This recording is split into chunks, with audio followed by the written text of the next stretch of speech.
Hi hello ಎಲ್ಲರಿಗೂ ನಮಸ್ಕಾರ. ಜ್ಯೋತಿ ಪಾಕಶಾಲೆಗೆ ತಮ್ಮೆಲ್ಲರಿಗೂ ಸ್ವಾಗತ. ನಾನು ಈ ದಿನ ಮಾವಿನ ಹಣ್ಣಿನ ಕೇಸರಿ ಬಾತ್ ಮಾಡ್ತಾ ಇದ್ದೇನೆ. ತುಂಬಾ ರುಚಿಯಾಗಿ ತುಂಬಾ ಸಿಂಪಲ್ಲಾಗಿ ಈ ರೆಸಿಪಿನ ಮಾಡ್ಕೊಳ್ಬೋದು. ನಾವು ಪೈನಾಪಲ್ ಕೇಸರಿ ಬಾತ್ ಎಲ್ಲ ತಿಂದಿರ್ತೇವೆ.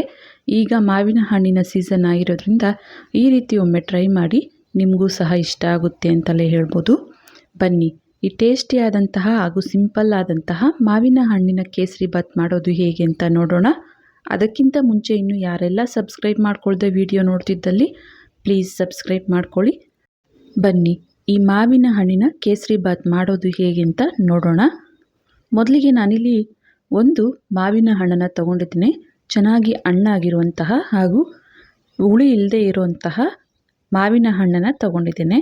ಇದನ್ನು ಸಿಪ್ಪೆನ ಎರೆದು ನೋಡ್ಬೋದು. ಈ ರೀತಿಯಾಗಿ ಈ ಸೈಜಿಗೆ ಕಟ್ ಮಾಡಿ ಒಂದು ಪ್ಲೇಟಿಗೆ ಹಾಕಿಕೊಂಡಿದ್ದೇನೆ. ಈಗ ಈ ಮಾವಿನ ಹಣ್ಣಿನ ಹೋಳುಗಳನ್ನು ಒಂದು ಚಿಕ್ಕ ಮಿಕ್ಸಿ ಜಾರಿಗೆ ಸೇರಿಸ್ಕೊಳ್ತಾ ಇದ್ದೇನೆ. ಇದನ್ನು ನೀರು ಹಾಕ್ತಾನೆ ನುಣ್ಣಗೆ, ಆದಷ್ಟು ನುಣ್ಣಗೆ ಇದನ್ನು ರುಬ್ಕೊಳ್ಬೇಕಾಗುತ್ತೆ. ನೋಡ್ಬೋದು, ಈ ರೀತಿಯಾಗಿ ನುಣ್ಣಗೆ ರುಬ್ಕೊಳ್ಬೇಕಾಗುತ್ತೆ. ಈಗ ಈ ಮಾವಿನ ಹಣ್ಣಿನ ಪೇಸ್ಟನ್ನು ಮತ್ತೆ ಅದೇ ಬಟ್ಲಿಗೆ ನಾನಿಲ್ಲಿ ತೆಗೆದುಕೊಳ್ತಾ ಇದ್ದೇನೆ. ಈ ರೀತಿ ಮಾವಿನ ಹಣ್ಣು ಪೇಸ್ಟನ್ನು ಒಂದು ಬಟ್ಲಿಗೆ ತೆಗೆದು ಇದನ್ನು ಸೈಡಿಗೆ ಇಡ್ತೇನೆ. ನಂತರ ಗ್ಯಾಸ್ ಮೇಲೆ ಕಡಾಯಿನ ಇಟ್ಟು ಗ್ಯಾಸ್ ಹಚ್ಕೊಳ್ತೇನೆ. ಕಡಾಯಿಗೆ 2 ಟೇಬಲ್ ಸ್ಪೂನ್ ಆಗುವಷ್ಟು ತುಪ್ಪನ ಹಾಕಿಕೊಳ್ತಾ ಇದ್ದೇನೆ. ತುಪ್ಪ ಸ್ವಲ್ಪ ಈ ರೀತಿ ಕರಗಿದ ನಂತರ ಇದಕ್ಕೆ ಡ್ರೈ ಫ್ರೂಟ್ಸನ್ನು ಸೇರಿಸ್ಕೊಳ್ತೇನೆ. ನಾನಿಲ್ಲಿ ಒಂದು 5ರಿಂದ 6 ಗೋಡಂಬಿನ ಈ ರೀತಿ ಕಟ್ ಮಾಡಿದ್ದೇನೆ. ಹಾಗೆ ಒಂದು 5ರಿಂದ 6 ಬಾದಾಮಿ, ನಂತರ ಒಂದು 10 ಆಗುವಷ್ಟು ಒಣ ದ್ರಾಕ್ಷಿನ ಈ ತುಪ್ಪಕ್ಕೆ ಸೇರಿಸಿ ಈ ತುಪ್ಪದಲ್ಲೇ ಈ ಡ್ರೈ ಫ್ರೂಟ್ಸನ್ನು ಫ್ರೈ ಮಾಡ್ಕೊಳ್ಬೇಕಾಗುತ್ತೆ. ಗ್ಯಾಸನ್ನು ಲೋ ಟು ಮೀಡಿಯಮ್ ಫ್ಲೇಮಲ್ಲಿಟ್ಟು ಇವೆಲ್ಲವನ್ನು ಲೈಟಾಗಿ ಕಲರ್ ಚೇಂಜ್ ಆಗಬೇಕು, ಅಲ್ಲಿವರೆಗೂ ಫ್ರೈ ಮಾಡ್ಕೊಳ್ಬೇಕಾಗುತ್ತೆ. ನೋಡ್ಬೋದು, ದ್ರಾಕ್ಷಿ ಎಲ್ಲ ಚೆನ್ನಾಗಿ ಫ್ರೈ ಆಗಿದ್ದಾವೆ. ಇನ್ನು ಸ್ವಲ್ಪ ಇವು ಕಲರ್ ಬರಬೇಕು. ನಾವು ಮಾಮೂಲಿಯಾಗಿ ಕೇಸರಿ ಬಾತ್ ಅಂದರೆ ಪೈನಾಪಲ್ ಹಾಕಿ ಮಾಡ್ತೇವೆ, ಇಲ್ಲಾಂದರೆ ಹಾಗೇ ಮಾಡ್ತೇವೆ. ಆದರೆ ಈ ರೀತಿ ಮಾಡಿದ್ವಿ ಅಂದರೆ ಮಾವಿನ ಹಣ್ಣು ತಿಂದಷ್ಟೇ ಟೇಸ್ಟ್ ಇರುತ್ತೆ. ನೋಡಿ, ಡ್ರೈ ಫ್ರೂಟ್ಸು ಚೆನ್ನಾಗಿ ಫ್ರೈ ಆದ ನಂತರ ಒಂದು ಪ್ಲೇಟಿಗೆ ತೆಗೆದುಕೊಳ್ತಾ ಇದ್ದೇನೆ. ತುಪ್ಪ ಇರೋದ್ರಿಂದ ಮತ್ತೆ ನಾನಿಲ್ಲಿ ತುಪ್ಪನ ಹಾಕಿಕೊಳ್ತಾ ಇಲ್ಲ. ಒಂದು ಬಟ್ಲಾಗುವಷ್ಟು ಮಾಮೂಲಿ ಉಪ್ಪಿಟ್ಟು ರವೆ ಅಂದರೆ ಬಿಳಿ ರವೆನ ನಾನಿಲ್ಲಿ ಈ ತುಪ್ಪಕ್ಕೆ ಸೇರಿಸ್ಕೊಳ್ತಾ ಇದ್ದೇನೆ. ರವೆನ ಸೇರಿಸಿ ಲೋ ಟು ಮೀಡಿಯಮ್ ಫ್ಲೇಮಲ್ಲೇ ಈ ರವೆನ ಚೆನ್ನಾಗಿ ಫ್ರೈ ಮಾಡ್ಕೊಳ್ಬೇಕಾಗುತ್ತೆ. ಈ ಕೇಸರಿ ಬಾತ್ ಟೇಸ್ಟ್ ಬರಬೇಕು, ಸರಿಯಾದ ಅಳತೆಯಲ್ಲಿ ಬರಬೇಕು ಅಂದಲ್ಲಿ ನಾವು ಈ ರವೆನ ಹುರಿಯೋದ್ರಲ್ಲೇ ಇರುತ್ತೆ. ನಂತರ ಯಾವ ಕಪ್ಪಲ್ಲಿ ನಾನಿಲ್ಲಿ ರವೆ ತಗೊಂಡಿದ್ನೋ ಅದೇ ಕಪ್ಪಲ್ಲಿ 3 ಬಟ್ಲಾಗುವಷ್ಟು ಒಂದು ಬಟ್ಲಿಗೆ ನೀರನ್ನು ಸೇರಿಸ್ಕೊಂಡು ಈ ನೀರನ್ನು ಸಹ ಒಂದು ಸೈಡಲ್ಲಿ ಬಿಸಿ ಮಾಡ್ಕೊಳ್ತೇನೆ. ರವೆನ ಚೆನ್ನಾಗಿ ಹುರಿದುಕೊಳ್ಬೇಕಾಗುತ್ತೆ. ಈ ರೀತಿಯಾಗಿ ಲೋ ಟು ಮೀಡಿಯಮ್ ಫ್ಲೇಮಲ್ಲೇ ಇಟ್ಟು ಈ ರವೆ ಲೈಟಾಗಿ ತುಪ್ಪನ ಬಿಡುತ್ತೆ, ಅಲ್ಲಿವರೆಗೂ ಇದನ್ನು ಫ್ರೈ ಮಾಡ್ತಾನೆ ಇರಬೇಕಾಗುತ್ತೆ. ಸಿಂಪಲ್ಲಾಗಿ ಏನಾದರೂ ಸ್ವೀಟ್ ಮಾಡಬೇಕು ಅಂದಾಗ ಅಥವಾ ಸ್ಪೆಷಲ್ಲಾಗಿ ಏನಾದರೂ ಸ್ವೀಟ್ ಮಾಡಬೇಕು ಅಂದಾಗ, ಹಾಗೂ ಈಗ ಮಾವಿನ ಹಣ್ಣಿನ ಸೀಸನ್ ಆಗಿರೋದ್ರಿಂದ ತಪ್ಪದೇ ಈ ರೆಸಿಪಿನ ಟ್ರೈ ಮಾಡಿ ನೋಡಿ, ನಿಮಗೂ ಸಹ ಇಷ್ಟ ಆಗುತ್ತೆ. ನಾನಿಲ್ಲಿ ಈ ರವೆ ಹುರಿಬೇಕಾದ್ರೇ ನಾನು ಇದಕ್ಕೆ ಒಂದು 4ರಿಂದ 5 ಲವಂಗನ ಸೇರಿಸ್ಕೊಳ್ತಾ ಇದ್ದೇನೆ. ಈ ಲವಂಗ ಫ್ಲೇವರ್ ಬಿಟ್ಕೊಳ್ಬೇಕು, ಹಾಗಾಗಿ ಈಗಲೇ ಇದಕ್ಕೆ ಸೇರಿಸಿ ಸ್ವಲ್ಪ ಇವನು ಸಹ ಫ್ರೈ ಮಾಡ್ಕೊಳ್ತೇನೆ. ಈ ರವೆ ಚೆನ್ನಾಗಿ ಫ್ರೈ ಮಾಡ್ಕೊಂಡಿದ್ದಾಯಿತು. ಈಗ ಇದಕ್ಕೆ ನಾನಿಲ್ಲಿ 3 ಕಪ್ ಆಗುವಷ್ಟು ನೀರನ್ನು ಸೈಡಲ್ಲಿ ಕಾಯಿಸ್ಕೊಂಡಿದ್ನಲ್ಲ ಅವನ್ನು ಸೇರಿಸ್ಕೊಳ್ತಾ ಇದ್ದೇನೆ.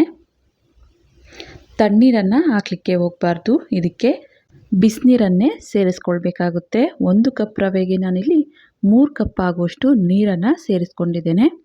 ನೋಡಿ, ಬಿಸಿನೀರನ್ನು ಹಾಕಿ ಈ ರೀತಿ ಕಲಿಸ್ತಾ ಇದ್ವಿ ಅಂದಲ್ಲಿ ಇದು ಗಟ್ಟಿಯಾಗ್ತಾ ಬರುತ್ತೆ.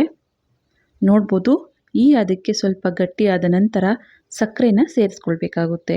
ಯಾವ ಕಪ್ಪಲ್ಲಿ ನಾನು ರವೆ ತಗೊಂಡಿದ್ನೋ ಅದೇ ಕಪ್ಪಲ್ಲಿ 1 ಕಪ್ ಹಾಕಿ ನಂತರ ಒಂದು 2ರಿಂದ 3 ಟೇಬಲ್ ಸ್ಪೂನ್ ಆಗುವಷ್ಟು ಸಕ್ಕರೆನ ಇದಕ್ಕೆ ಸೇರಿಸ್ಕೊಳ್ತಾ ಇದ್ದೇನೆ. ಅಂದರೆ 1/4 ಕಪ್ ಆಗುವಷ್ಟು ಸಕ್ಕರೆನ ಇದಕ್ಕೆ ಹಾಕಿಕೊಳ್ಬೇಕಾಗುತ್ತೆ. ನಿಮಗೆ ಸ್ವೀಟ್ ಎಷ್ಟು ಬೇಕು ಅಂತ ನೋಡಿಕೊಂಡು ಸಕ್ಕರೆನ ಬಳಸ್ಬೋದು, ಅಥವಾ ನೀವು ಬೆಲ್ಲ ಬೇಕಾದರೂ ಈ ಸ್ವೀಟಿಗೆ ಬಳಸ್ಬೋದು. ನಾವಿಲ್ಲಿ ನೀರು ಕಾಯಿಸ್ಕೊಂಡ್ವಲ್ಲ, ಆ ಟೈಮಲ್ಲಿ ಬೆಲ್ಲನ ಸೇರಿಸ್ಕೊಂಡು ಬೆಲ್ಲದ ನೀರನ್ನು ನೀವು ಸೇರಿಸ್ಕೊಳ್ಬೋದು. ಈಗ ಇದಕ್ಕೆ 1 ಟೇಬಲ್ ಸ್ಪೂನ್ ಆಗುವಷ್ಟು ತುಪ್ಪನೂ ಸಹ ಸೇರಿಸಿ ಚೆನ್ನಾಗಿ ಮಿಕ್ಸ್ ಮಾಡ್ಕೊಳ್ತಾ ಮತ್ತು ಇದು ಸ್ವಲ್ಪ ಗಟ್ಟಿ ಅದಕ್ಕೆ ಬರಬೇಕು, ಅಲ್ಲಿವರೆಗೂ ಇದನ್ನು ಕುದಿಸ್ಕೊಳ್ಬೇಕಾಗುತ್ತೆ.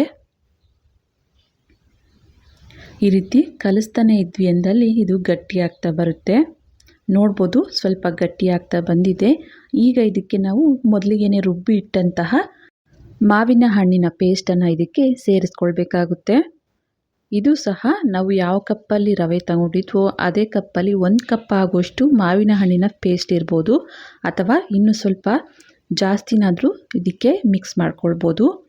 ನಂತರ ಸ್ವಲ್ಪ ಇದಕ್ಕೆ ಏಲಕ್ಕಿ ಪುಡಿನೂ ಸೇರಿಸಿ ಚೆನ್ನಾಗಿ ಮಿಕ್ಸ್ ಮಾಡ್ಕೊಳ್ತಾ ಕುದಿಸ್ಕೊಳ್ಬೇಕಾಗುತ್ತೆ.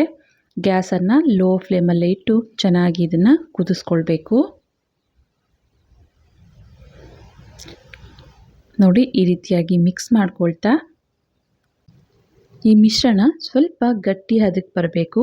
ಮುಟ್ಟಿದ್ರೆ ಕೈಗೆ ಅಂಟದೇ ಇರೋ ರೀತಿ ಇದು ಬೇಯಬೇಕು. ಅಲ್ಲಿವರೆಗೂ ಇದನ್ನು ಇದೇ ರೀತಿಯಾಗಿ ಲೋ ಫ್ಲೇಮಲ್ಲೇ ಬೇಯಿಸ್ಕೊಳ್ಬೇಕಾಗುತ್ತೆ.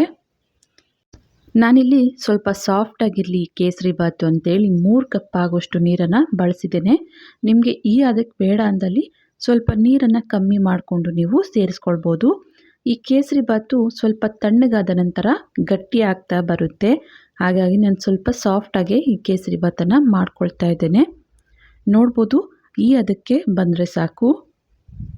ಈಗ ಕೊನೆಯದಾಗಿ ತುಪ್ಪದಲ್ಲಿ ಫ್ರೈ ಮಾಡಿರುವಂತಹ ಡ್ರೈ ಫ್ರೂಟ್ಸನ್ನು ಇದಕ್ಕೆ ಸೇರಿಸ್ಕೊಳ್ತೇನೆ. ಡ್ರೈ ಫ್ರೂಟ್ಸನ್ನು ಹಾಕಿ ಚೆನ್ನಾಗಿ ಇದನ್ನು ಮಿಕ್ಸ್ ಮಾಡ್ಕೊಳ್ಳೋಣ.